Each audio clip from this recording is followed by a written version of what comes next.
Hey guys, today we're going to be making this hose removal tool for two-cycle small engine fuel lines.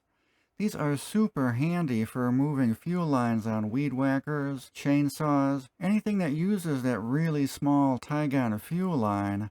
It's based on a tool that Stens used to make, but it was like 30 bucks and I don't even think you can get this anymore.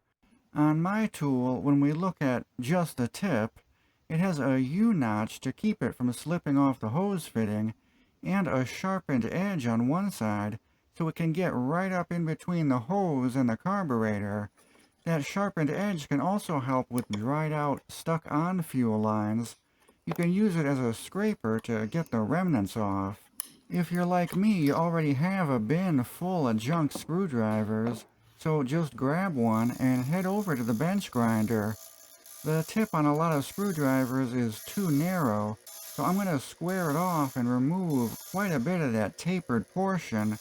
I am dipping it in water every once in a while to not ruin the hardness of the steel, but I doubt that matters much for what we're going to be using it for. Once we're satisfied with our width, we need to make our U-notch. Now I'm aware you're not supposed to grind on a corner of the wheel, but this is the fastest way to do it. That'll work. Next, I'll take a round hand file and sharpen that U-notch. We want to sharpen it all the way down so the tool can get in between the carburetor and the fuel line.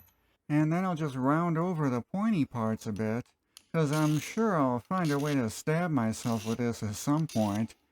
And now we've repurposed a junk screwdriver back into a useful tool. Might as well make yourself two of them. I did make the second one with a deeper groove, but they both work equally well. Groove to whatever your personal preference is. Anyway, thanks everyone for watching. Let me know if there are any other easy-to-make homemade tools that I should look into making. See you later. Bye.